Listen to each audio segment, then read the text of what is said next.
마태복음 5장 3절부터 48절까지 한 절씩 교독합니다. 또 내 이웃을 사랑하고 내 원수를 미워하라 하였다는 것을 너희가 들었으나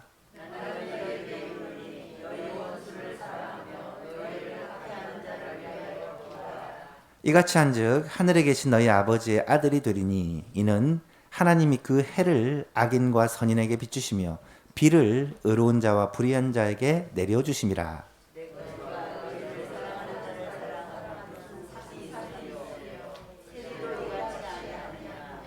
또 너희가 너희 형제에게만 무난하면 남보다 더하는 것이 무엇이냐? 이방인 너희같이 아니하느냐?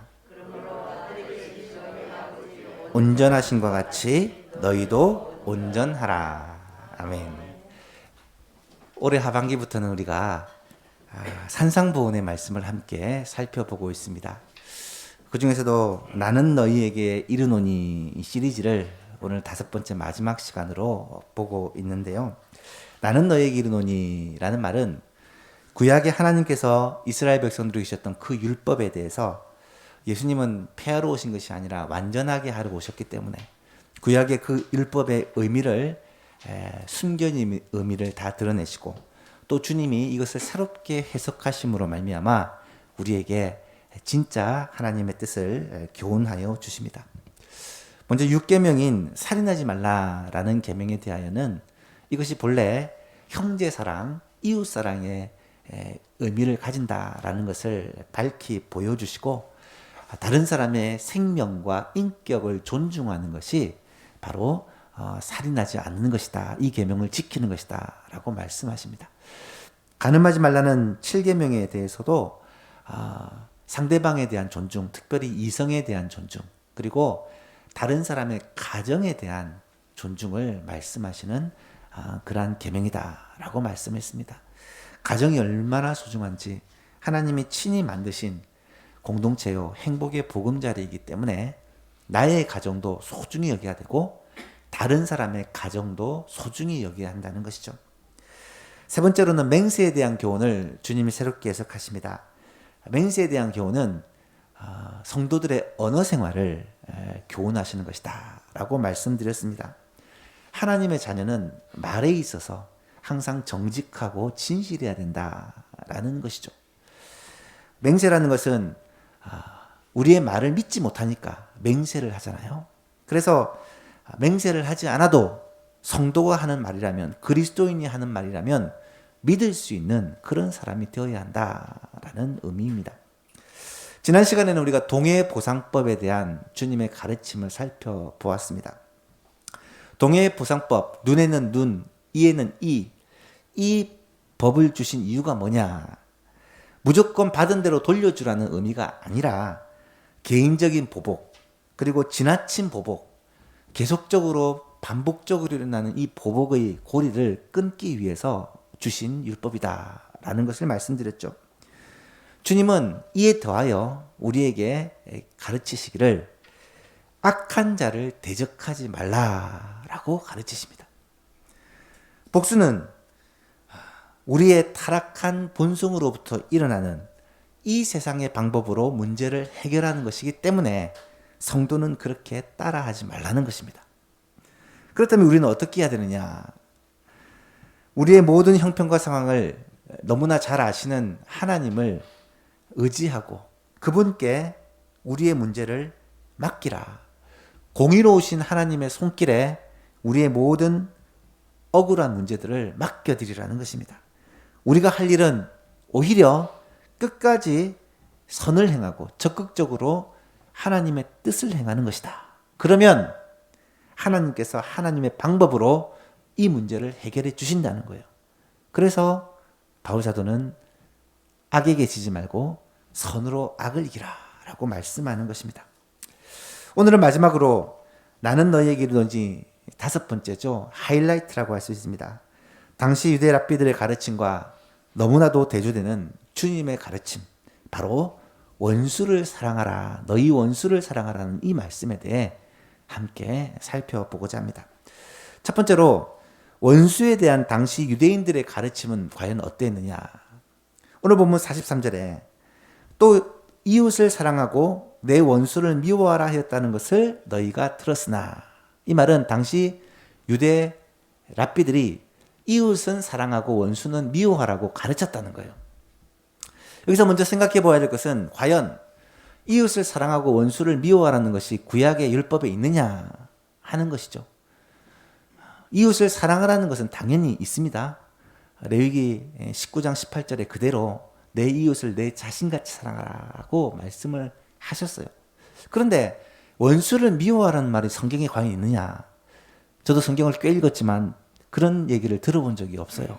그래서 확인을 해봤더니 역시나 성경에 그런 말이 없습니다. 그렇다면 왜 당시 유대인들은 율법에도 없는 내 원수를 미워하라고 가르쳤을까? 여기에는 이유가 있습니다. 이웃이라는 것은 사실 그 범위가 유동적이죠. 가까운 이웃, 가족이나 친지들이나 주위 사람들, 직장에서 만나는 사람들, 교회에서 만나는 사람들, 이런 사람들을 뭐 이웃이라고 생각할 수 있지만 조금 더 범위를 넓히면 우리 동네에 살고 있는 사람들, 뭐 한 서울이라는 도시에 살고 있는 사람들, 좀 더 나아가면 우리 민족, 우리 대한민국 국민들, 더 나아간다면 사실은 전 세계가 이웃이라고도 말할 수가 있겠죠. 그런데 유대인들은 이웃을 누구라고 생각했냐면 바로 자기 민족만을 이웃이라고 생각을 한 것입니다. 유대인들의 민족주의, 선민사상이라고 하죠. 이것은 아주 유명합니다. 유대인들은 유대인만 하나님께 선택받은 그런 백성이고 유대인들에게만 구원이 있으며 이방인은 이 구원에서 제외된 사실 짐승과도 같은 존재다라고 그들을 여겼습니다. 그래서 유대인들이 흔히 하는 말이 하나님이 이방인을 왜 지으셨느냐? 지옥불을 뜨겁게 하기 위해 땔감으로 지으셨다. 그런 얘기를 서슴지 않고 했던 것을 우리는 압니다. 그러다 보니 유대인을 제외한 주의 모든 이방인들을 그들은 원수라고 여겼던 것입니다. 실제로 쿰란 공동체, 초기 유대인 공동체에 신입 회원이 되려면 그 선서하는 내용 중에 불의한 자를 미워하겠다라는 내용이 들어가 있다고 합니다. 사실 우리 민족도 민족주의적인 성격이 상당히 강하죠. 그래서 한민족에 대한 긍지와 자부심이 있고 또 우리 민족을 특별하게 생각하는 마음들이 많이 있습니다. 하지만 우리 민족에 대한 긍지와 자부심을 가지는 것과 다른 민족을 배척하고 혐오하는 것과는 완전히 다른 문제입니다. 저도 개인적으로 가까운 나라인 일본이나 중국에 대해서 참 분노하는 일들이 자주 있지만 그럼에도 불구하고 일본인이기 때문에 중국인이기 때문에 다 나쁘다, 미워하는 것은 분명히 잘못된 것이다 라는 말입니다. 어쩌면 이런 모습이 이 유대인들의 모습과 별반 차이가 없을 수 있다는 것을 우리는 알아야 할 것입니다. 나와 다른 사람에 대한 혐오, 이것은요 오늘날 심각한 사회 문제입니다. 대표적인 것이 이 인종주의인데요.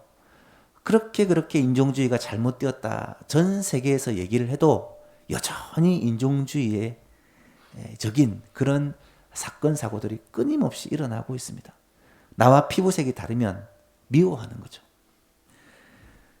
우리나라에서는 요즘 이 젠더 갈등들이 또 많이 일어나고 있습니다. 나와 성별이 다르기 때문에.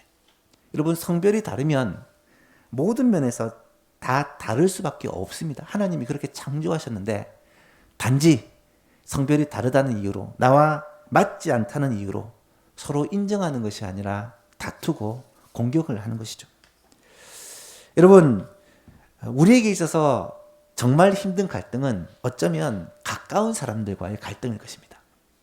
예를 들면 매일 함께 지내야 하는 가족들과의 갈등이 왜 없겠습니까? 부부 간의 갈등, 부모와 자녀 간의 갈등, 형제 간의 갈등, 끊임없는 갈등이 있습니다. 많이 만나고 자주 만나면 또 이런 갈등들이 많아질 수밖에 없습니다. 그래서 직장 생활에서는 항상 갈등이 있고 학교에서도 갈등이 있고 교회 안에서도 사실 갈등이 있습니다.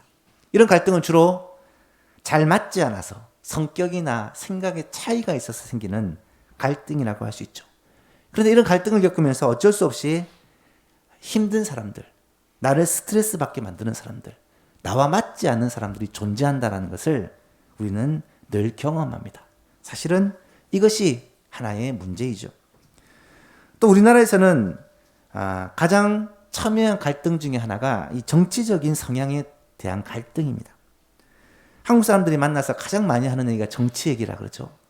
그러다 보니까 어쩔 수 없이 정치 성향이 다르면 갈등을 일으킬 수밖에 없게 되는 것이죠. 그런 갈등이 가정 안에서도 일어나고 친구 사이에서도 일어나고 심지어 교회 안에서도 일어나고 있는 것이 현실입니다. 사랑하는 성도 여러분, 우리가 살아가다 보면 어쩔 수 없이 이런저런 갈등들을 계속해서 겪게 되고 그러다 보면 자연스럽게 좀 더 가까이 하고 싶은 사람들이 있는가 하면 좀 멀리 하고 싶은 사람이 생길 수 있습니다. 저 사람과는 좀 가능하면 엮이지 않고 싶다, 피하고 싶은 사람들이 있을 수 있죠. 그런데 성경에서는 뭐라고 말하느냐? 내 이웃을 내 자신같이 사랑하라고 말씀합니다. 여기서 나의 이웃이라는 것은 바로 나와 가까운 사람들, 내 가족들을 말하고 내 친구들을 말하고 우리 예소망 교우들을 말하고 주위에 있는 사람들을 말하는 것이죠.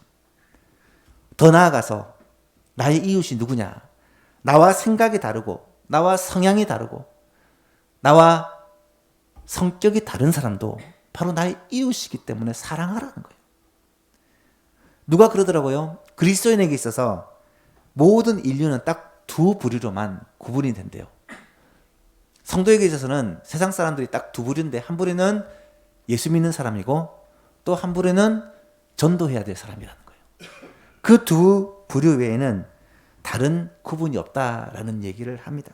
여러분, 세상 사람들은 모두가 우리의 이웃이라는 말입니다. 모두가 우리의 원수가 아니라는 것을 말씀하고 있는 것이죠. 그렇다면 두 번째로 원수에 대한 주님의 가르침은 어떠한가라는 것을 살펴보아야 합니다. 44절에 주님은 분명히 말씀하십니다. 나는 너희에게 이르노니. 이 잘못된 가르침에 대한 예수님의 바른 가르침입니다. 너희 원수를 사랑하며 너희를 박해하는 자를 위하여 기도하라. 너희 원수를 사랑하며 너희를 박해하는 자를 위하여 기도하라. 원수나 박해하는 자는 누구를 말하겠습니까? 분명 우리의 가까운 사람들입니다. 나를 힘들게 하는 사람들. 우리의 삶에 나와 맞지 않고 나를 스트레스 받게 하는 그 사람들을 원수라고 표현한 것이죠. 여러분, 물론 그리스도인에게 있어서는 원수가 있어서는 안 된다라고 말씀을 드렸지만 실제로 살다 보면 우리를 힘들게 하고 우리를 곤란하게 만들고 우리를 스트레스 받게 만드는 사람들이 참 많습니다. 그렇지 않아요? 성경 말씀처럼 집안 식구 중에 원수가 있을 수도 있고요. 자주 만나고 자주 접촉하는 사람들 가운데 나를 너무나도 힘들게 하고 잘 안 맞고 참 스트레스 받게 하는 사람이 있을 수가 있다는 거예요. 사실 그런 사람들이 누구에게나 다 있습니다. 그런데 오늘 주님은 그런 사람들을 향하여 어떻게 하라고 말씀을 하고 계십니까? 나는 너희에게 이르노니 너희 원수를 사랑하며 너희를 박해하는 자를 위하여 기도하라 라고 말씀하고 계세요. 여러분, 세상의 다른 어떤 철학이나 종교에서도 자비나 사랑을 얘기하고 또 민족과 국가를 초월한 인류애를 이야기하기는 하지만 원수를 사랑하라고 직접적으로 얘기하는 그러한 종교는 없습니다. 사실 예수님의 가르침 가운데 어쩌면 가장 근본적인 가르침, 기독교의 핵심이라고 말할 수 있는 가르침이 바로 이것입니다. 너희 원수를 사랑하며 너희를 박해하는 사람을 위해 기도하라는 말씀이에요. 신약성경이 완성되기 전에 예수님의 가르침을 최고의 가치로 여기고 그 가르침을 배우고 전하고 함께 순종했던 1세기 그리스도인들, 우리가 성경에서 보는 그러한 초대 교회들은 과연 예수님의 가르침 가운데 어떤 계명을 가장 소중하게 여겼을까? 많은 자료들에 의하면 그들은 원수까지라도 사랑하는 이 주님의 말씀을 계명 중에 첫 번째로 여겼다라는 것을 알 수 있습니다. 대표적인 남아있는 기록 가운데 디다케라는 것이 있습니다. 초기 그리스도인들을 가르치는 교육 자료입니다. 여기에 보면 서론에 너희 원수까지라도 사랑하라는 주님의 계명을 최고의 계명으로 여긴다라고 선언을 하고 있습니다. 그래서 그들은 실제로 그런 삶을 살았습니다. 심지어 자기를 핍박하고 자기를 죽이는 로마 군인들까지도 사랑의 대상, 선교의 대상으로 그들은 생각했다는 것입니다. 그렇다면 우리 대한민국의 선교 초기에는 어땠을까? 이것도 찾아보니까 1885년 공식적으로 언더우드와 펀젤러 선교사님을 통해 교회 한국에 복음이 들어왔지만 그 전에도 여러 방편을 통해 복음이 들어왔다고 합니다. 초기 교회, 한국 교회는 어땠을까? 마찬가지입니다. 최초의 한국 교회에서는 원수까지라도 사랑하라는 이 예수님의 가르침을 가장 중요하게 여겼다. 그전에는 들어보지 못했던 이 말씀을 그들은 가장 소중하게 여겼다는 거예요. 그래서 서양에서 들어온 선교사들이 참 많이 어려움을 겪었습니다. 서양 귀신이라고 돌을 던지기도 했고 심지어 교회당에 불을 지르는 그런 젊은이도 있었다라고 합니다. 그런데 그런 사람들을 향해서 끝까지 사랑으로 품고 복음을 전하여 결국 그들이 그 사랑 앞에 굴복하고 하나님 앞에 돌아와 복음의 일꾼이 되는 그런 기록들이 초기 한국교회에 참 많아요.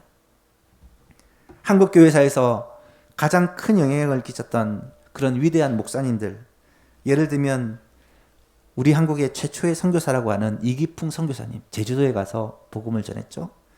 또 우리 교단의 설립에 관계된 순교자 주기철 목사님, 또한 사랑의 원자탄이라고 하는 손양호 목사님, 이런 분들의 삶을 우리가 읽어보면 당시 굉장한 혐오와 반대와 핍박을 받고 특별히 일제시대에 신앙의 위기를 겪을 때 끝까지 사랑으로 이것을 극복하신 분들입니다. 신사참배를 거절하고 수많은 핍박과 옥고를 치르면서까지도 신앙의 지조를 결코 놓지 않았을 뿐 아니라 그 가운데서도 성도들을 핍박하는 일본 순사들에게도 폭력으로 대하거나 그들을 향하여 끝까지 사랑을 실천하며 그들을 위해서 기도했다라는 기록들이 아직까지 남아 있는 것이 사실입니다. 그렇다면 원수까지 사랑하라는 이 주님의 위대한 가르침을 과연 오늘 한국교회에서는 얼마나 설교하고 가르치고 실천하고 있느냐? 사실 참 부끄럽습니다. 오늘날 한국교회에서는 이 주님의 원수까지라도 사랑하라는 이 사랑을 가르치고 실천하기보다는 어쩌면 우리를 반대하거나 우리를 비판하는 사람을 향해 혐오와 분노를 거침없이 쏟아내는 경우가 많고 때로는 온갖 방법을 동원해 싸우는 경우가 많습니다. 심지어 교회 안에서조차 서로 뜻이 맞지 않고 생각이 맞지 않은 사람들끼리 다투는 경우가 허다하며 심지어 교회가 찢어질 때까지 그렇게 상대방을 비난하고 싸우는 모습이 많다라는 거예요. 하나님이, 예수님이 만약에 이런 모습을 본다면 얼마나 가슴 아파하실까 생각을 하게 됩니다. 사랑하는 예수만교회 성도 여러분, 오늘 주님은 우리들을 향해 분명히 말씀하고 계십니다. 또 내 이웃을 사랑하고 내 원수를 미워하라 하였다는 것을 너희가 들었지만 나는 너희에게 이르노니, 예수님의 뜻은 이것이라는 거예요. 너희 원수를 사랑하며 너희를 박해하는 자를 위해 기도하라. 여러분, 먼저 우리 가정에서 이 말씀을 꼭 실천할 수 있기를 바랍니다. 우리 예소망 교회 안에서는 이 말씀이 꼭 실천될 수 있기를 간절히 소원합니다. 먼저 나 자신부터, 먼저 우리 교육자들부터 앞장서서 말씀대로 순종하기에 힘쓸 것을 오늘 이 말씀을 통해서 다시 한번 다짐합니다. 세 번째로, 그렇다면 원수까지라도 사랑해야 할 이유가 무엇인가? 라는 것이죠. 왜 원수까지라도 사랑을 해야 하느냐? 오늘 주님이 주신 말씀 가운데 사실 받아들이기가 쉽지 않은 부분들이 많을 것입니다. 저도 사실 마음속에 그런 마음이 좀 있어요. 말이 그렇지 그게 쉽습니까? 나를 힘들게 하고 나를 괴롭히고 의도적으로 나를 해하려는 사람을 사랑한다는 것이 여러분 가능한 일인가요? 우리와 의견이 다르거나 생각이 다른 사람이라고 한다면 그래도 이것이 틀린 게 아니라 다른 것이기 때문에 품으려고 하고 이해하려고 하고 양보할 수도 있습니다. 그런데 상대방이 분명히 악의를 가지고 나를 해하려고 하고 나를 끊임없이 괴롭게 하고 분명히 의도적으로 내게 해를 가하고 있다면 과연 그것도 참아야 되느냐? 그래도 사랑해야 되느냐? 쉽지 않은 문제죠. 지난 시간에도 말씀드렸듯이 예수님은 분명히 말하기를 악한 자를 대적하지 말라는 거예요. 악한 자를 대적하지 말고 오히려 적극적으로 선을 행하라고 주님은 명령을 하십니다. 오늘은 이어서 원수까지라도 사랑하고 나를 박해하는 사람을 위해서도 기도하라고 말씀하십니다. 사람이 어떻게 그렇게 할 수 있나? 한두 번 참고 견디는 것은 가능하겠지만 이것이 계속해서 반복되면 참다가 언젠가는 폭발하지 않겠느냐. 그런 생각을 가질 수밖에 없지요. 그래서 예수님께서는 마지막으로 원수까지 사랑해야 될 이유가 무엇인지를 우리에게 가르쳐 주십니다. 세 가지 정도를 우리에게 말씀하고 계시는데요. 첫 번째는 왜 우리가 원수까지 사랑해야 되느냐? 우리는 하나님의 자녀이기 때문이라는 거예요. 45절을 보십시오. 이같이 한즉 하늘에 계신 너희 아버지의 아들이 되리니 이는 하나님이 그 해를 악인과 선인에게 비추시며 비를 의로운 자와 불의한 자에게 내려주심이라. 여러분, 왜 우리가 원수까지 사랑하는 자가 되어야 되느냐? 바로 우리가 하나님의 아들이기 때문에, 자녀이기 때문이라는 거예요. 여기서 이같이 한즉 하늘에 계신 너희 아버지의 아들이 되리니, 이 말은 구원론적으로 해석해서 그렇게 해야 구원받는다라는 말이 아닙니다. 그렇게 해석을 하면 오해고요. 이 말은 무슨 의미냐? 원수까지라도 사랑하시는 그 하나님의 사랑을 닮은 자가 하나님의 아들이라고 불릴 수 있다. 그런 의미입니다. 다시 말하면 우리는 이미 하나님의 아들이기 때문에 하나님을 닮아가야 한다라는 것을 강조한 말씀이라고 생각을 하시면 됩니다. 최근 부산에서 한 자녀가 잘못을 함으로 인해서 아버지의 얼굴에 먹칠을 하는 사건이 있었습니다. 여러분 아시죠? 노엘이라는 자녀가 두 번에 걸쳐 음주운전을 하고 또 경찰을 폭행하는 것까지 함으로 아버지인 국회의원이 굉장히 곤란한 상황에 놓이게 되죠. 그 사건을 보면서 저는 어떤 생각을 했는 줄 아십니까? 여러분 노엘이라는 이름을 들어보시면 알겠지만 뭔가 기독교적인 느낌이 나죠.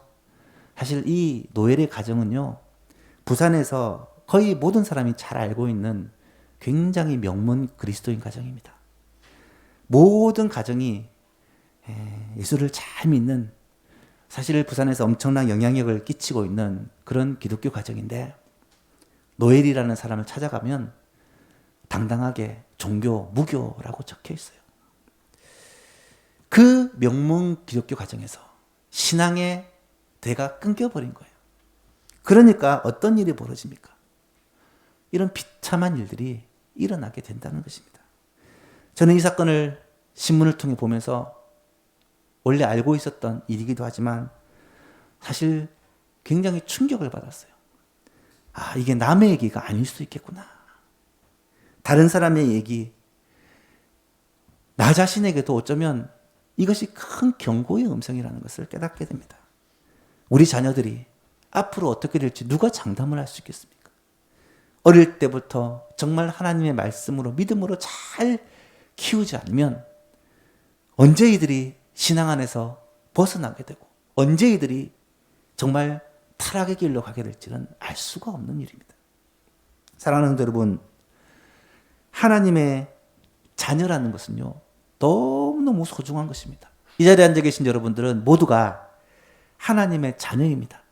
내가 하나님의 자녀라는 것을 여러분 꼭 기억하실 수 있기를 바랍니다.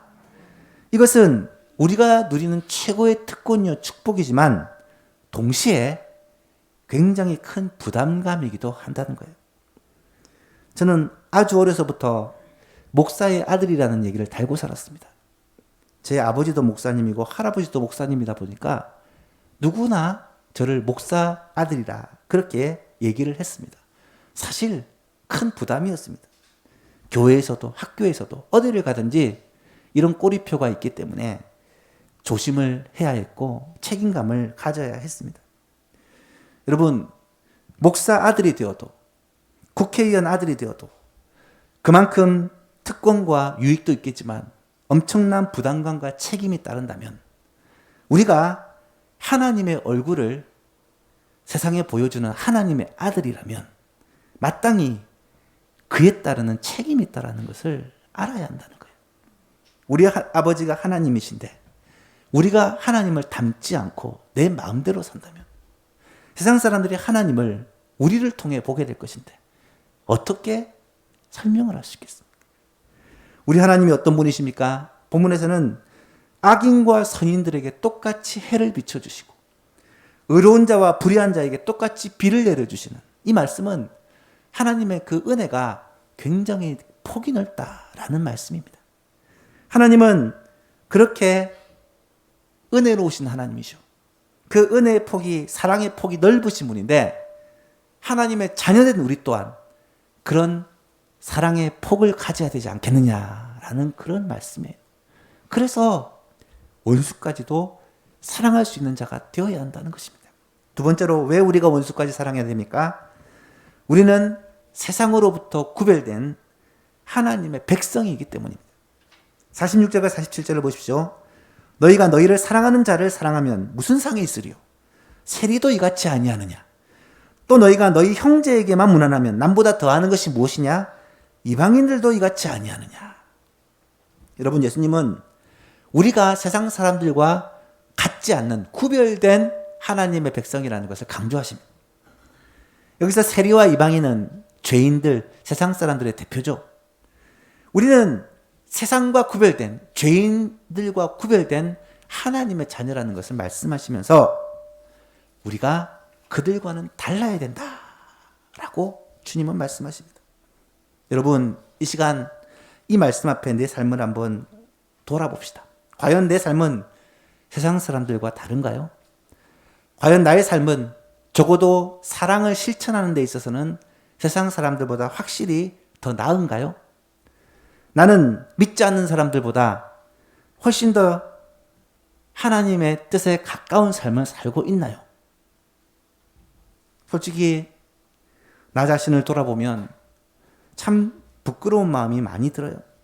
나는 하나님의 백성이고 하나님의 자녀고 그리스도의 피로 구속함을 받은 그리스도인인데 이 많은 은혜와 복을 받고 살아가는 우리가 어쩌면 세상 가운데서 세상 사람들보다 탁월한 삶을 살지 못할 때가 많고 어쩌면 그들 앞에서 그리스도인의 삶은 이런 거야, 하나님의 백성의 삶은 이런 거야 라는 것을 똑똑히 보여주지 못할 때가 참 많다라는 거예요. 멀리 갈 필요도 없습니다.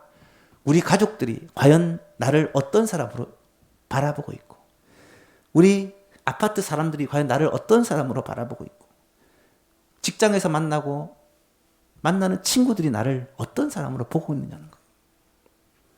나의 삶을 보면서 예수 믿는 사람은 정말 달라. 그렇게 인정할 수 있는 삶을 살고 있느냐는 것입니다.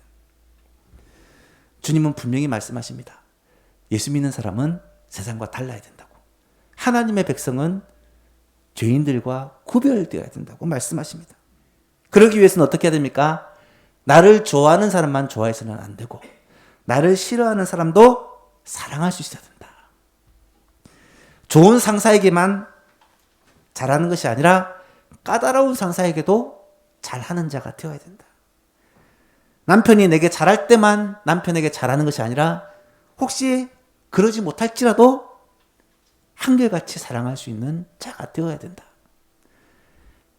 가정에서, 직장에서, 우리의 삶의 현상에서 예수님의 모습을 닮아가기에 부단히 애를 써야 된다라는 것을 우리가 깨닫게 됩니다. 사랑하는 예수님의 여러분, 언제 어디서나 그리스도인다운 삶을 사는 저와 여러분 될 수 있기를 간절히 바랍니다. 마지막 세 번째로, 왜 우리가 원수까지라도 사랑해야 되느냐? 첫 번째는 하나님의 아들이기 때문이요. 두 번째는 구별된 거룩한 하나님의 백성이기 때문이요. 마지막은 우리는 장차 하나님과 같이 될 존재이기 때문이다.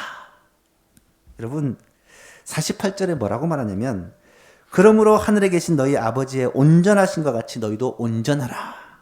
여러분, 예수님은 만족이 없는 것 같아요. 하나님의 자녀다운 삶, 믿지 않는 사람들과 구별된 거룩한 삶, 이 정도를 넘어서 이제는 하나님과 같이 온전한 삶을 살라고 우리에게 말씀하고 계십니다. 이쯤 되면 이거는 불가능하다, 이거는 도저히 바라볼 수 없는 그러한 목표다, 그렇게 생각하시는 분들이 아마 계실 거예요. 그래서 많은 학자들은 이에 대해서 다양한 해석을 하기도 합니다. 어떤 사람은 이것은 이상이다, 목표다, 이것을 목표로 두고 살아가라는 말이다, 이렇게 해석을 하기도 하고요. 어떤 학자들은 이것은 정죄의 말씀이다, 특별히 루터파에서 이렇게 해석을 하는데요. 이 말씀을 읽으면서 우리는 하나님과 같이 온전하여지려고 하지만 결코 온전하여질 수 없는 존재이기 때문에 늘 예수님 앞으로 나아가서 주님께 의지하고 기도하고 주님을 붙들어야 된다, 이런 의미의 말씀이다 라고 해석합니다.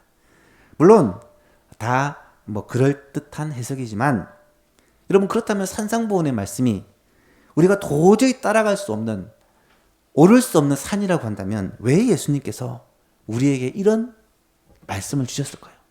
어떤 사람은 그런 얘기 하더라고요. 산상보훈은 천국 백성의 윤리거든요. 천국 백성의 윤리니까 천국 가서 그렇게 살고 이 땅에서는 이렇게는 살 수는 없다, 그렇게 얘기를 하는 사람도 있더라고요. 과연 그럴까요? 우리는 이 말씀을 어떻게 받아들여야 되겠습니까? 여러분, 구원에 대해서 얘기할 때 항상 하는 얘기가 있습니다. 구원은요, 이미 구원을 받았고 또 아직 구원을 받지 않았다. 신학적 용어로 already but not yet 이라고 얘기를 합니다. 우리는 이미 구원을 받았지만 지금도 구원을 받고 있고 장차 구원을 받을 것이다, 그렇게 얘기를 해요. 그 근거로 로마서 8장 말씀을 많이 드는데요.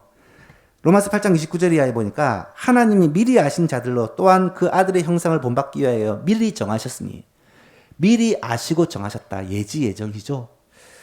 이는 그로 많은 형제 중에서 맏아들이 되게 하려 하심이라. 또 미리 정하신 그들을, 예정하신 그들을 또한 부르시고, 부르신 그들을 또한 의롭게 하시고, 의롭게 하신 그들을 또한 영화롭게 하셨느니라. 구원의 단계로 예지 예정, 그리고 부르심, 그리고 칭의, 의롭게 하신 칭의, 그리고 성화는 여기서는 빠졌고요.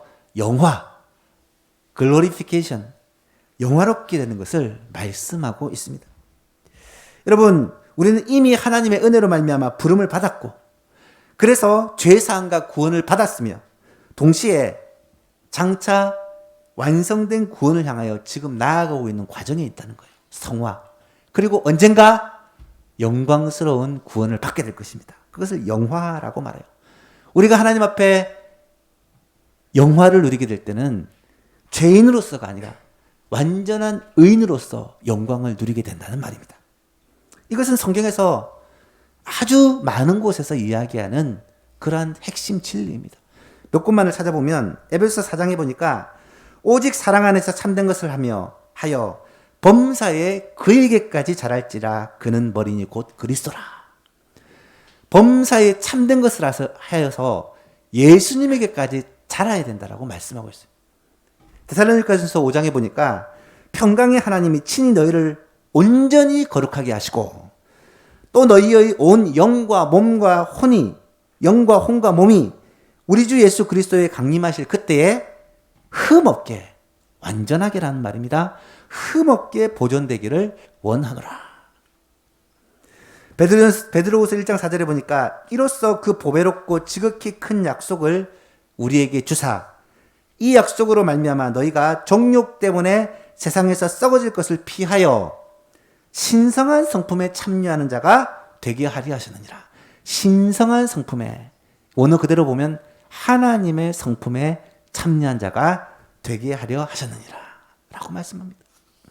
요한일서 3장에 보니까 사랑하는 자들아, 우리가 지금은 하나님의 자녀라.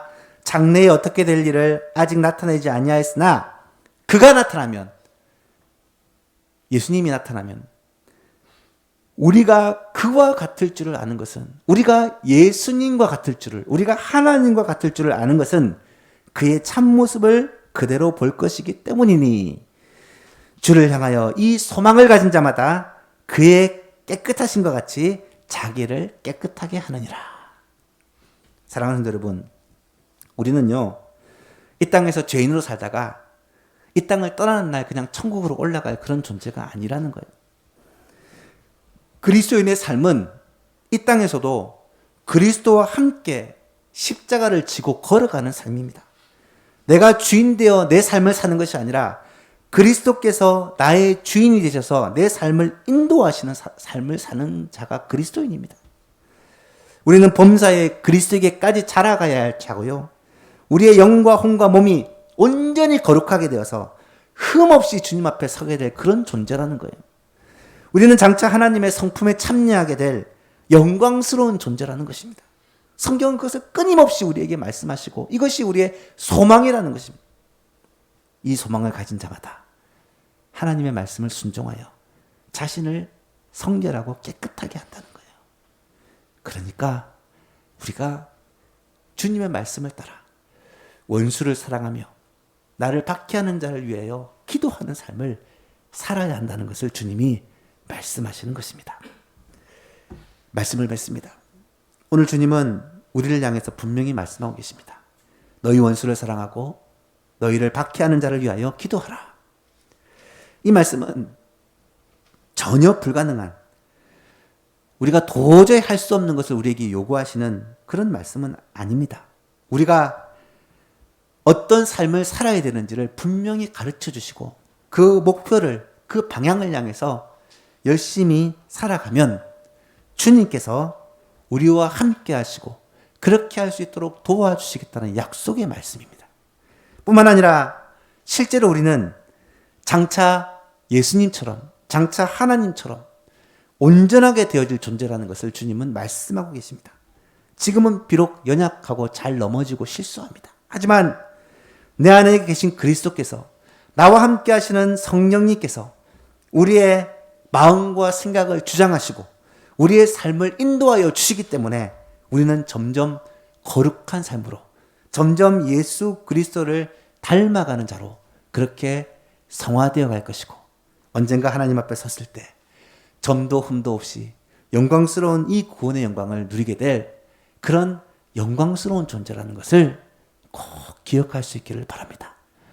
예소망교회 성도 여러분, 이 소망을 가진 우리는 우리에게 주신 이 말씀을 마음에 새기고 이번 한 주간 살아가면서 정말 하나님의 말씀을 그대로 순종하고 그로 말미암아 주님을 기쁘시게 하는 그런 예소망교회 모든 성도님들이 될 수 있기를 우리 주 예수 그리스도 이름으로 축복합니다.